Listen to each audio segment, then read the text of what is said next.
It's Adrian in Nashville and Rob in Cincinnati and Anil in San Francisco. Let's start by exploring your thoughts on what both of you feel are the key elements of a good song. I like some kind of audio identification that hooks me quickly. Usually something that either tweaks something like a memory for me or is so new that it puts me in a new space. And a good song for me usually has lyrics that really intrigue me. If I like a pop song, it's usually those two things. Yeah, I would agree with all of that, of course. I read this thing with Ringo 20 years ago where he said it's the chill factor. If something gives you a chill, then it's really special. And I don't think that's always true, but certainly that's something. If a song really emotionally kind of touches you somehow, that's always a strong point. I tend to like things that have a sonic characteristic that intrigues me.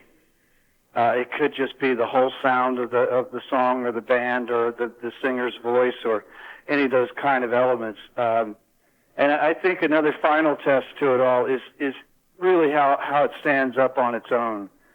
When I write a song, if I can sit down and play it and feel that it's complete within itself, just playing it like that, then I always consider those to be kind of some of the better songs. Maybe not the most experimental ones, but at least in terms of just songs, they seem to work better. How do you know when a song is complete? When it's 3 minutes long. I think it's more, the question is more, how do you know when the production is done? How do you know when to stop adding things to the production? To me, song-wise, it's complete when your idea has run full force and you've got no more to say, and then you just arrange it in a method that works for the format you need. A lot of times, I find I'll write a song and I've said it all in the first verse and chorus. I don't really need to say it again in a second verse or a third verse. And that's sometimes a problem for songwriters. It's really it's kind of a two-part process. I think there's a point where the song is complete after you've written it, composed it. You have the ideas, you have the basic gist, and you have something that you feel really good about. And in many ways, that's the most satisfying part. Maybe before you've even played it for anyone else, you just know. For whatever reasons, it feels like, whoa, I just wrote a song. It's a great feeling. And that's the first part. And then, as Adrian said, I think the production part of it is, how you're going to frame this in audio, so it will either blow your own mind further or do the chill factor on the listener, wherever you're aiming. And that's a longer one, and I don't think there's as much of a aha moment when you're producing. That's more of a process, and that's the job of the producer to know when to say, "Oop, that's enough," or too much. I'd like to interject that there's also another process to songwriting that people have used, that I've worked with and I've used myself, and that is where you just build something in the studio. And, you start with the thread of an idea or a sound or a riff or a groove or whatever it is that you start with, and then you just keep building on it. And I don't, that's songwriting, I suppose, but I think what we're talking about is the more conventional approach of you sitting with an instrument, be it a guitar or a piano or whatever the instrument is your choice, and creating something that can be played the same way twice. Well, not necessarily. I'd like to get insight into specifically how the Bears as a group do things together. It is really more of everyone writes songs either together or separately, and does it in a way that we can play them again and again. So it is more conventional in that sense, that when the Bears meet to peruse through each other's minds and catalogs of what you've recently written, everyone basically plays either their demo or sits down and plays it on guitar. And either way, it's pretty much that you've got the song written, and now how is the band going to treat it, and where is the band going to take it? That's a painful process for anybody collaborating, to bring in an idea, and it might not be your right idea to sell your idea, because that's essentially what you're doing. I think in the Bears, we feel whether a person's having a good day or a bad day, maybe not hitting the notes right, the idea is what sells us and grabs our imagination, and we say, yeah, okay, we can take this one and move it.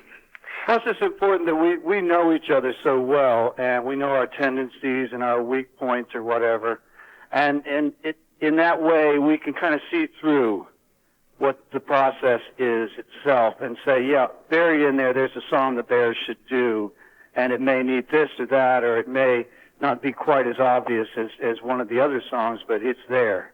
You're kind of so in tune to each other now in our band that you know what the Bears need and want and really do well.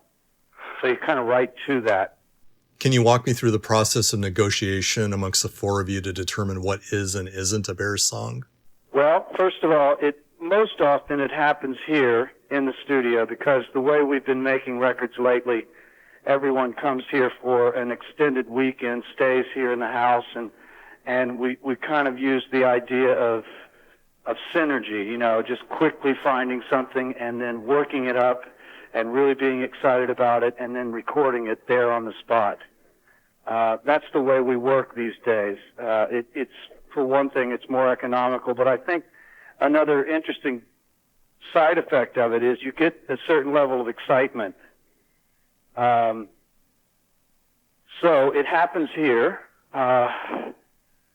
If anyone has a demo of their song, you stand in line and you take a number and, okay, I'm going to play this song for you guys, and then the next guy will play his couple of songs. Sometimes we'll sit around in the kitchen area of the studio and just pass the guitar around, because not everybody has demo of everything all the time.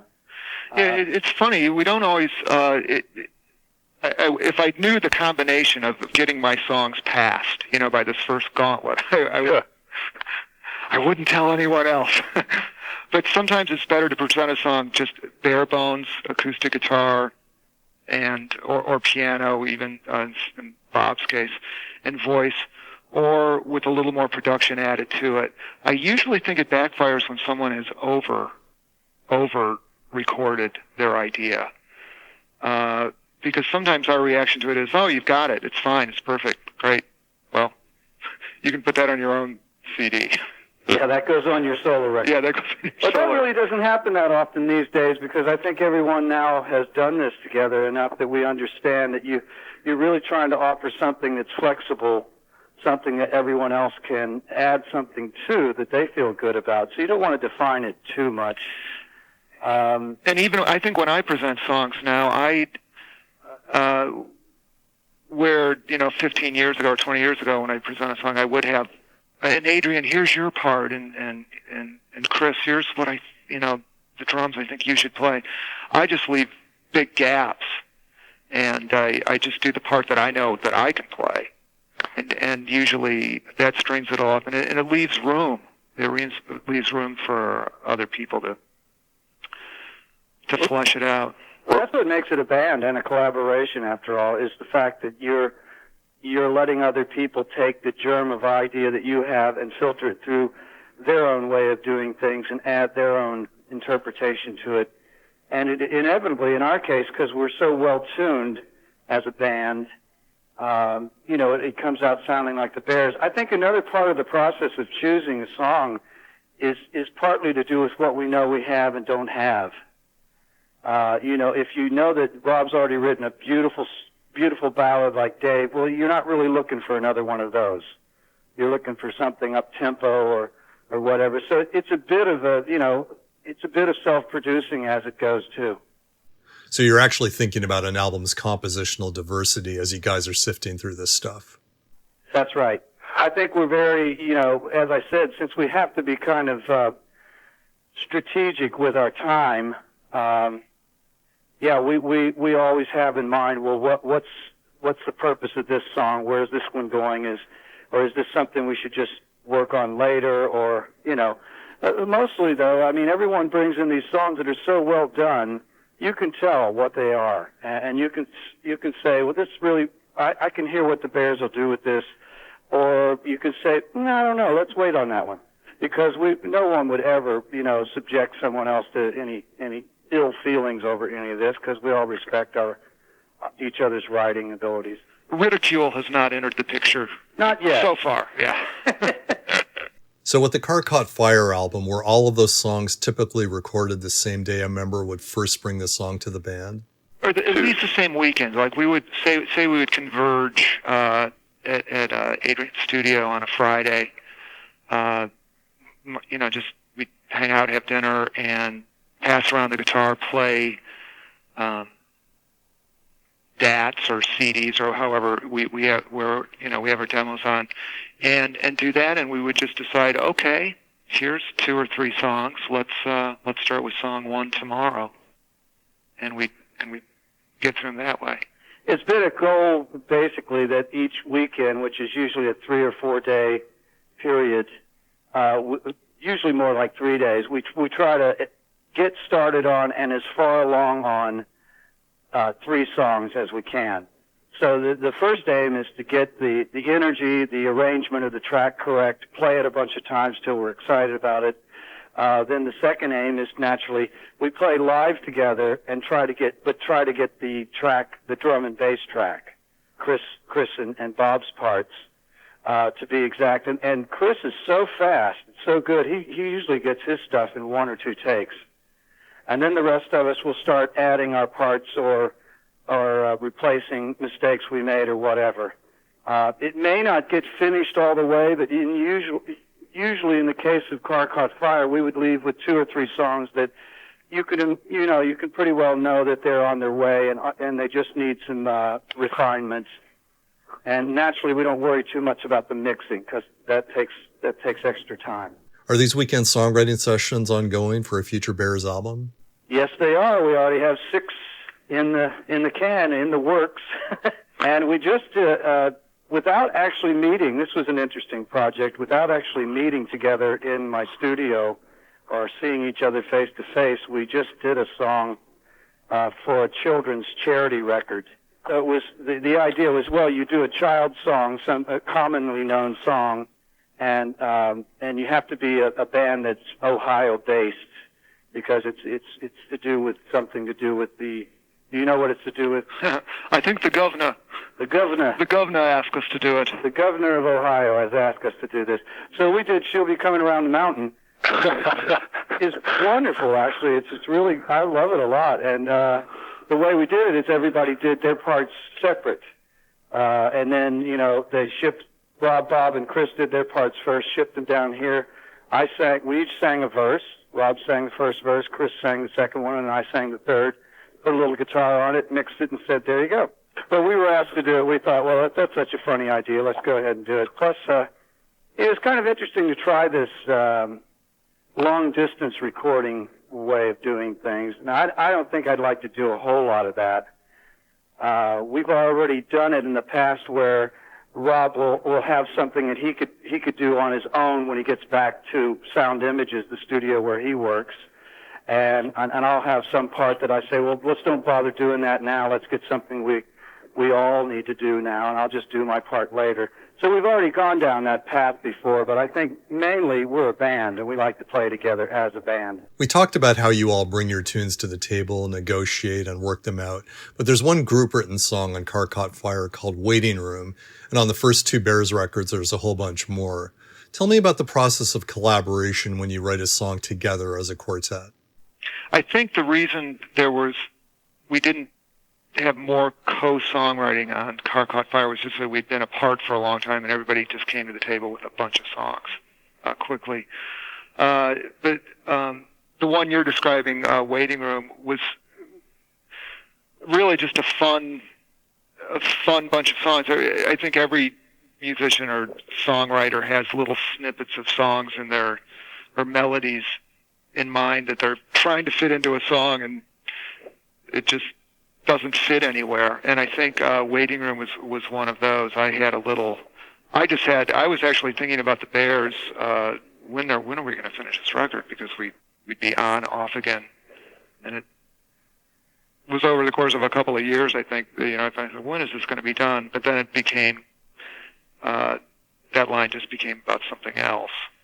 But I had this kind of a mantra verse, and Adrian had that really cool little bridge part.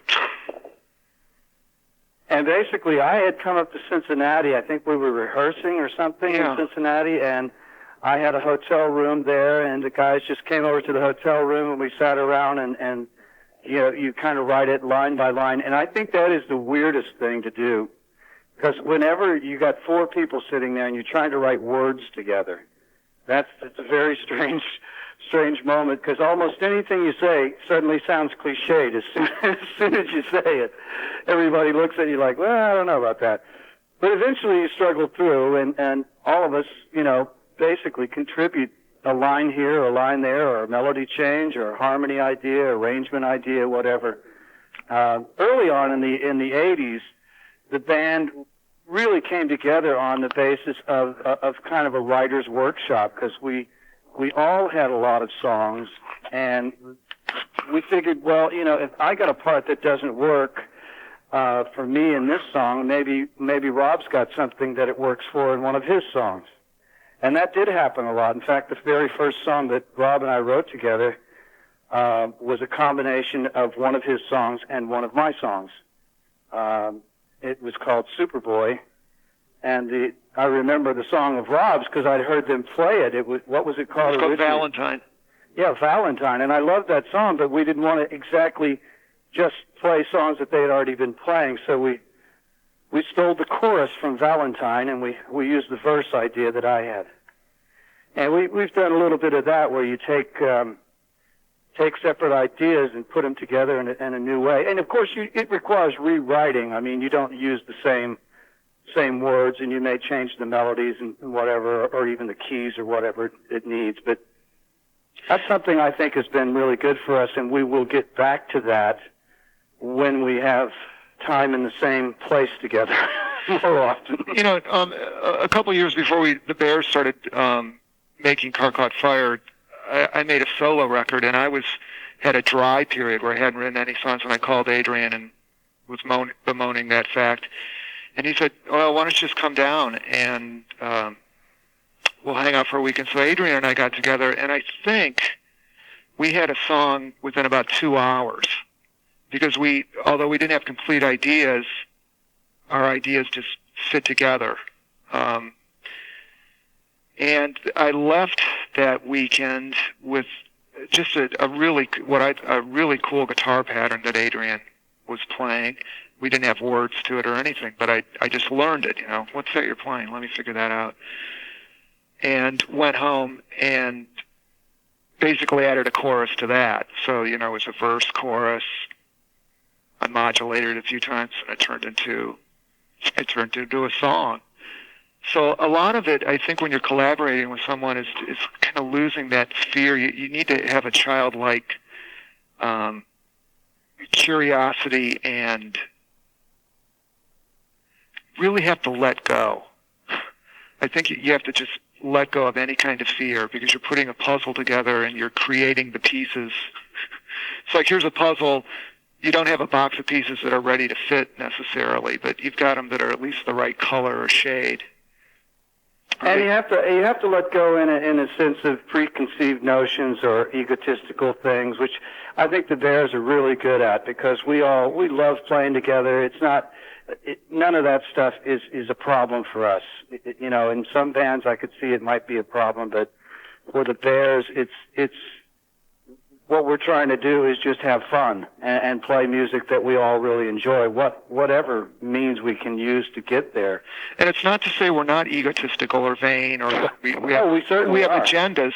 It's just that we're aware of it, and we just have a mutual agreement to screw that stuff and try to build something together. And there's another thing I would like to add to that, which is the second part of it is the sort of workmanlike attitude that we have. When Rob and I sit down to write, or when the four of us wrote Waiting Room, for example, you just sit down and you say, okay, now we're going to work on this, and we're going to come out 2 hours from now with something better than what we have. And it's a very much of an attitude. That's, to me, it's a workman kind of thing. You're crafting something, and you've written so much, and you've learned so much, and you're taking that knowledge and trying to translate it into something new. What happens in the off hours is you fiddle around a lot, and you find a little riff here or a little part here. You like this kind of feel or whatever, but at some point you really have to sit down and realize it and make it actually become something. We're good workmen. Do either of you have any typical solutions when it comes to dealing with writer's block? It's easy to just get stuck on the same page. One thing that has always worked, is just using a different tuning. Because suddenly everything you know how to play is thrown out the window because you're using an alternate tuning that suddenly it just doesn't sound right, or it sounds really right. I think that device helps. I also think it helps to, if you're talking like a really bad case of I can't write a song anymore, for me, I think playing guitar is easy, and sometimes it can be too easy. So it's good for me to pick up an instrument that I am an idiot on, or like a keyboard. I'm a two-finger keyboardist. I can hit chords, but I'm not facile at all. So I get a lot of ideas messing around on something that I probably shouldn't be messing around on, and then convert it to a guitar song. Yeah, I think both of those are really good ways to work if you're having problems. Whenever I sit down at the piano, I'm like Rob. I'm not much of a pianist, but I'll write something very different than I would ever come up with on guitar, or the same thing, tune the guitar a different way. It's just even slightly different, and it causes you to create shapes and sounds and chords that you wouldn't ordinarily create. I think it's pretty much a frame of mind, of course, and you just gotta once again get past it mentally. I go through long stretches where I can't seem to come up with words. Music seems to come out easily enough, but words, I get stuck, on, what do I want to say? Because it all seems like it's been said. And I'm pretty picky about that. So there's writer's block, where you just really don't have any ideas and nothing's flowing. And then I think there's another area where you're just you're beating yourself up a little bit. Yeah, sometimes the block is really just a big case of fear. A big wall of fear that needs to be not broken down. Maybe just means go in a different direction. Hit the wall, turn left. Yeah, it's another interesting thing about working in a collaboration in a band. You know that you're going to be playing this stuff for other people, and that they're going to really, dissect it, so to speak, put it under a microscope. And so I think it causes you to do your best in that way, because you know that you can't get away with anything. When you finally do play your song for the other guys, there's no hiding.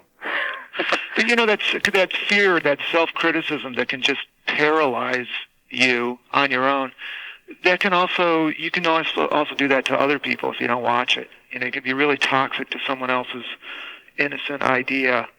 And I think, as Adrian has said, I think in the Bears we try to be sensitive to that. Because sometimes I could be in a cynical frame of mind and I can hear something that's just a lovely, innocent love song. And my reaction to it on that, bad moment, it could really put the kibosh on something that could be beautiful and powerful. So, I don't know, restraint of pen and tongue is a good thing sometimes, too. Tell me about the process of working out arrangements for multiple guitarists in the Bears. Is there a method to the madness, Adrian? I don't know. I think once again it's more intuitive than anything else. It's knowing your partners and knowing what they do well and what they might be interested in doing.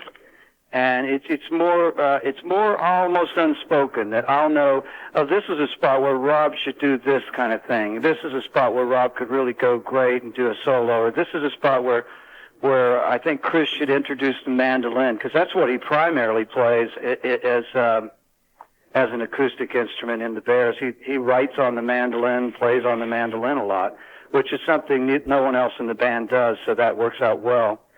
I think moreover, it's you know what your partners have in their pocket and what you can depend on them for. I mean, sometimes when I'm writing a song that I'm hoping will really turn into a Bears song, I'm very aware of what it is I'm hoping the guitar parts will be. But as Rob said earlier, we've gone past the part where you have to spell everything out to anyone else, unless they want it spelled out. You know, if there's a certain part that Rob wanted to learn, like when or vice versa for me, when he wrote, what is that song, Rob? Success. I had to learn that guitar riff. I mean, I just thought that's a great guitar riff. I want to know how to play that. And then it turns out when you play it together, it's even more powerful. So, but for the most part, you know, it sort of designs itself, you know. One of us is always holding down the fort while the other guy's doing something squirrely, and then we switch. That ridiculous riff came up because I was playing my guitar through a guitar synthesizer, and I was tweaking the sounds, and I was getting impatient with, you know, going between my pick hand, I'm right-handed, you know, and the knobs on my guitar synthesizer. So I was going back and forth and just flailing with my left hand, just trying to make noise while I was getting the sounds, and suddenly that riff happened. My sequencer happened to be running at that moment, and when I played it back, I had to learn it. Because I didn't know what I had played. I never knew that. Yeah. No, I don't feel so bad. Oh yeah, I had no idea what I was doing. I have to struggle through that, but it's a great riff. And my hand was very smart at that point. Let's move on to the new Bears DVD live at Club Cafe. Tell me what cross-section you feel it provides in terms of representing the group's songwriting output to date. I really think that the DVD shows pretty much all the sides of the band. I mean, all the writing. Everyone has their spotlight in terms of writing, and in terms of being a vocalist or a player. It's a good cross-section of old versus new material, although you're always a bit more excited about what you've just done, and there's probably a little bit more of Car Caught Fire on there than anything else, but still, we're proud of the old material, so we always include that as part of what we do. And I think most importantly, the DVD is a great way to get the feel of and see what the experience is of going to see a live Bears show if you've not been able to do that. Because, you know, the Bears are a pretty high energy live band, and I think the DVD captures that. So that was the idea of it.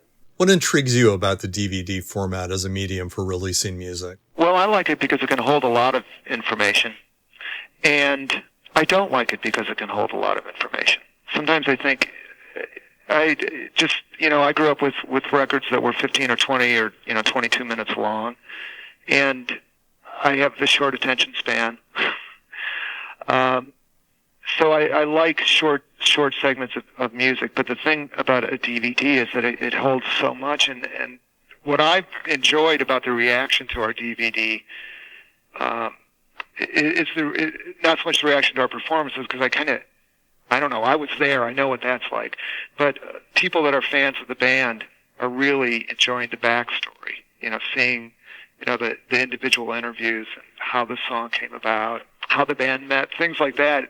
People get excited, and then I realize, that's kind of the stuff I like to know about bands too. Yeah, it's a good what's the word I want to use? It's a good venue for that, for showing people things that's not apparent with what you're doing on stage. I like that stuff too. I was always really intrigued with how do these guys do what they do, and how did they do this, and what do they work like when they're in a studio, and that kind of stuff. And there's a bit of that in this DVD, naturally. And I kind of find that the most intriguing thing, too. I was interested just watching the other guys get interviewed. You know, I knew these stories. I knew this stuff, but it was interesting not being in the room and just seeing, you know, like Bob on his own describing, I guess, the horde time, but the first time he saw me play guitar. And it's neat. It's really cool that you can put that much stuff on one little disc. Also, I think the technology aspect of it is great. I mean, obviously, you know, it looks good, sounds really good. We've gotten a lot of comments about the sound and the feel of it. Like, you know, this is as close to you as you can get to seeing a concert without actually being there. So that's what it's for at this point. I mean, I think in the future we could stretch the limits and do other things with it. But this was an excellent opportunity for us to finally be able to do something like that. We partnershiped with a company called Merging Media out of Pittsburgh. We played in their club. They seemed real keen on doing this, and it's all worked out well. Give me an update on what we can expect in the future from the Bears. First of all, we're trying to make a record, and we're trying to do that at a faster pace than before. Still using the same method as we just described, and we've already had our two weekend outings so far, and it resulted in 6 great tracks. So I think if we can do that a couple more times without waiting a long time, that's the goal, the initial goal right here. I think after that, we did want to play some shows. Tell me what both of you are up to in a solo capacity. You know, my day job, I am a commercial music composer, and I do, this year I've done, say in the last 18 months, I've done a dozen or two ABC spots, the ones that go dun, dun, dun, dun at the end. And I do just an enormous amount of, I do candy commercials. I just did one for this thing called Toon Pops for Nickelodeon. I like doing candy because it's bad for you. I do a lot of stuff that's regional, but I'm trying to do some stuff that maybe actually might play in California and New York. Can we expect a second solo album from you as well? I have all the songs necessary to put out a little solo vanity record, number 2, and I just don't know when I'm going to do it. I like to give the Bears first dibs for all my songs, and because I like what the Bears do to my music. I think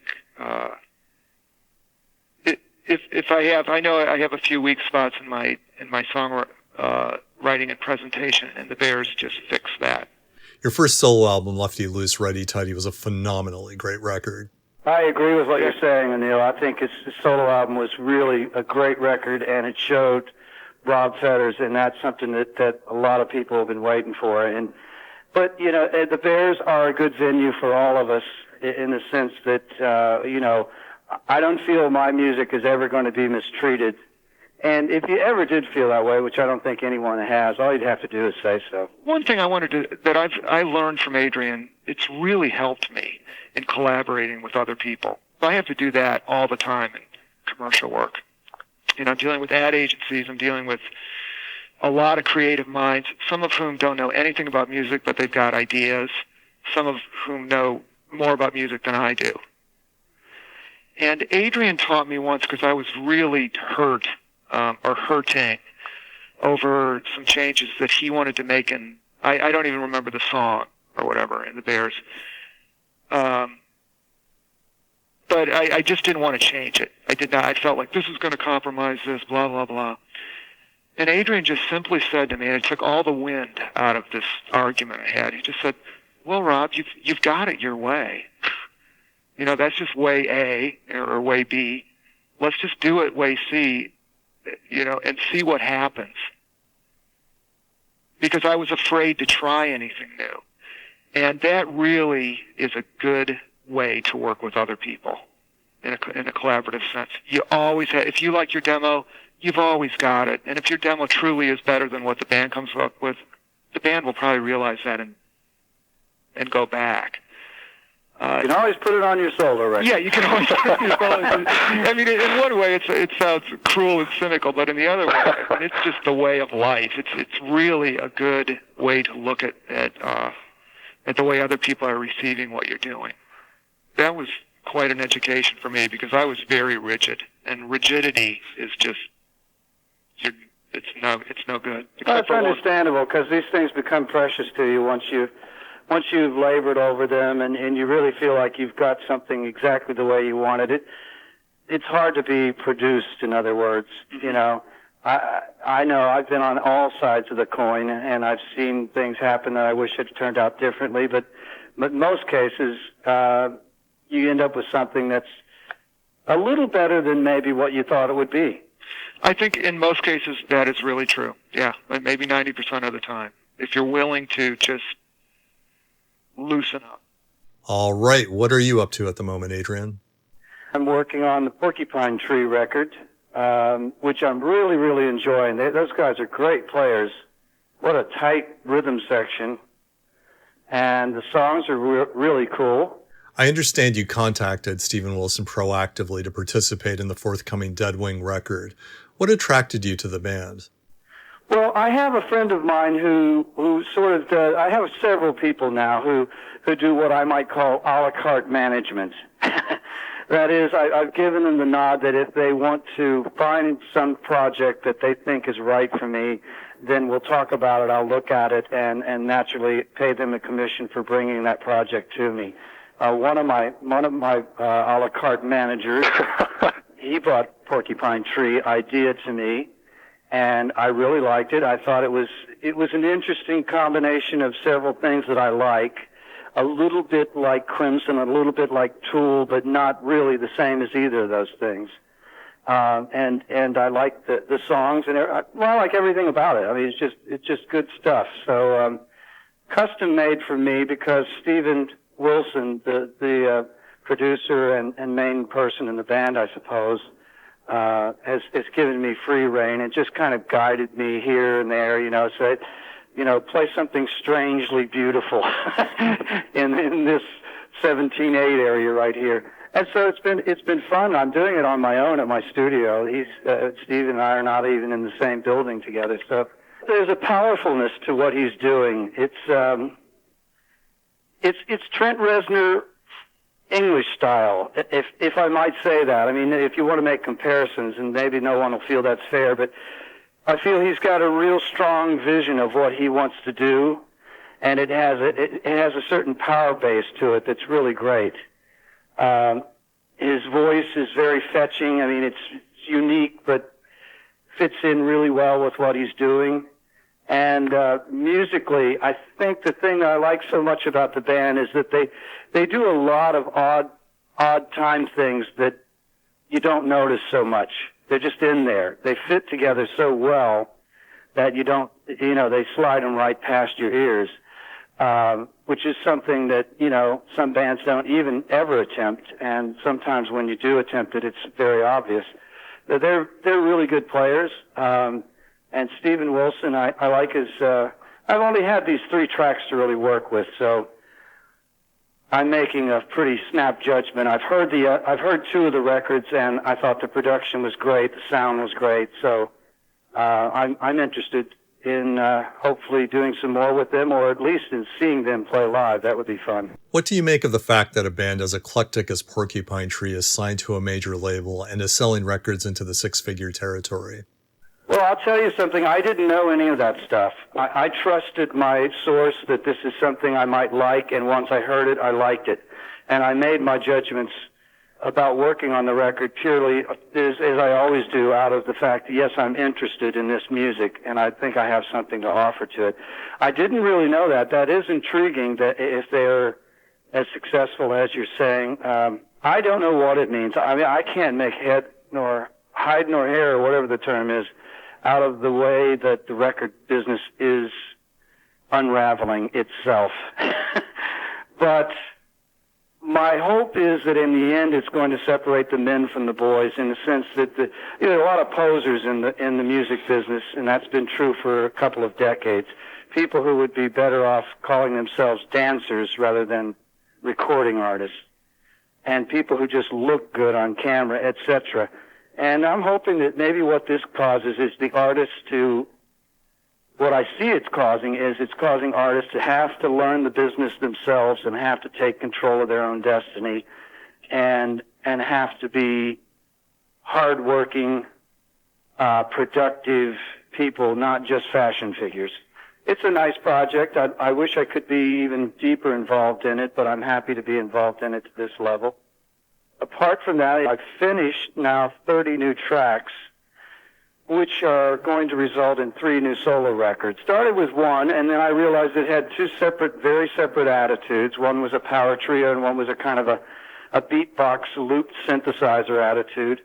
So I separated those into 2 separate records, and then by the time that had happened, another year or so had passed, and I added so much material to the fire that I realized, well, I'm leaving out a whole other record worth of stuff that didn't work for either of those records.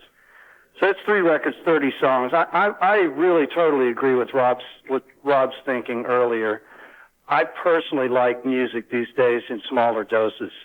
I like it to be almost on the verge of being conceptual. You know, where you say, okay, these 9 tracks or these 11 tracks make up enough in information and cover everything that I want. I don't need more than that. So each of these records is going to be about 35 minutes long, but you put it all together, it's an hour and 45 minutes worth of new music. It's a lot of music. I think these records are, some people say they're some of my best solo work. Do each of these records have a specific theme? Yeah, they will have a thematic look to them because they're going to feature for the first time the acrylic paintings that I've been doing over the last year and a half. And then musically, there are some thematic things which cross from record to record.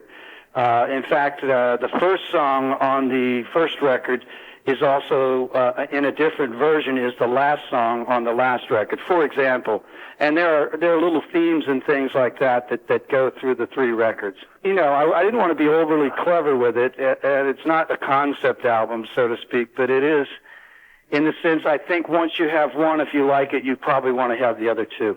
They are self-standing, and the thing that makes them stand on their own is, as I said, there's slightly different musical attitudes. For example, the first record is really based more on kind of a power trio idea, and so for some of the record, I invited Les Claypool and Danny Carey, the drummer from Tool, to join me as a power trio, and that worked really well. But that material doesn't really sound at all like the second record, so I separated.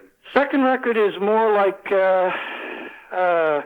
I can't point to an artist that it sounds like, but it's in keeping with the kind of beatboxes and loops and synthesizer pads and kind of spacier music, things that take a lot longer to develop. Not a lot of words, in fact, very few words, but they are songs. And then there's some really interesting sort of music concrete pieces stuck in between them for about a minute or so. So it's more of an ear candy record.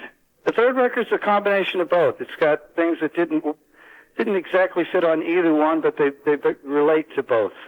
And there's a couple of really interesting things on the third one that I think will surprise people. There's a visit from my old buddy, the Prophet Omega. Yeah. Robert Fripp plays on a track, and Mel Collins from the early King Crimson days plays on 2 tracks, plays saxophone and flute. And then I guess the other important thing that happened recently was I had a chance to work here in my studio with the new King Crimson lineup, which is Robert Fripp, myself, Pat Mastelotto, and Tony Levin. How does the new King Crimson lineup's chemistry compare to previous ones for you?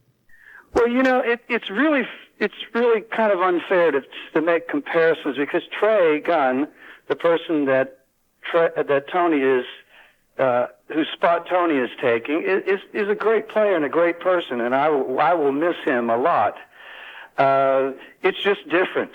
Tony is also a great player naturally and a great person, and everybody it raises the level of excitement just by the fact that it's different, if that makes any sense. And I do kind of think that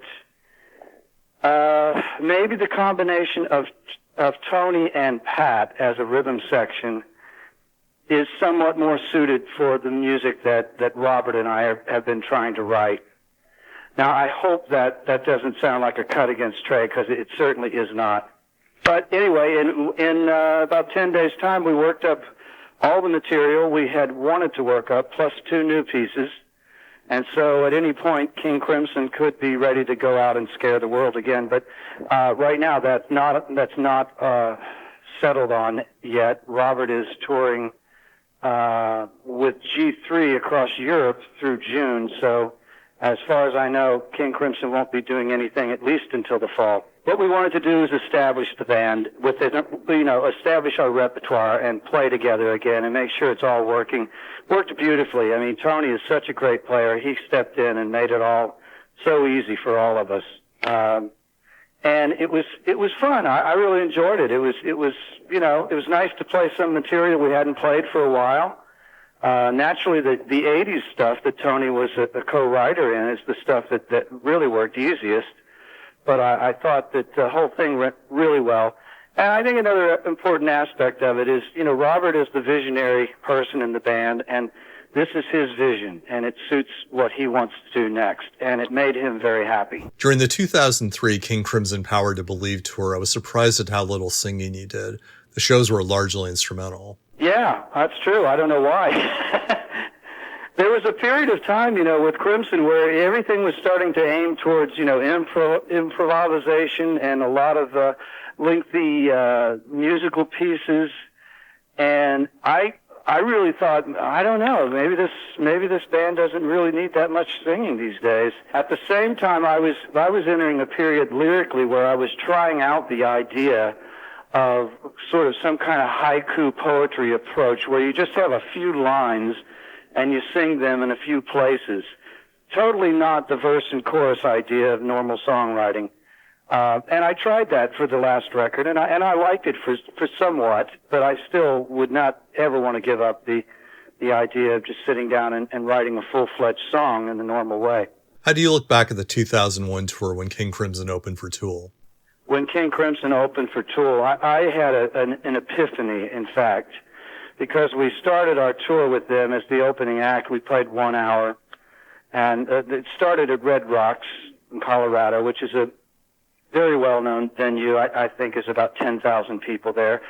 King Crimson played, and there was about 1,000, maybe 1,500 kids, scattered throughout the place, and some of them cheering, but mostly none of them knew anything about us. And by the end, they were appreciative, and that was great. Then Tool came out, and the place was packed to the rafters with 10,000 people, and I went out to the soundboard, which was out kind of in the middle of the fracas, and watched Tool play for a while, and I looked around and I realized, here's all these kids here, 20-year-old kids. None of them know anything about anything I've ever done. So it's all useless. It makes no difference to them. None of them, have any idea what King Crimson has done, or I would say few of them, that is. I came out after the show. I was walking back to the hotel. I was right behind who were talking about how much they enjoyed the show, how much they loved Tool and everything. Great. I thought that was wonderful. And then they said, and that other band, they played some tricky shit. And I said, wow, that's it for me, man. My whole career now has been reduced down to that other band that plays tricky shit.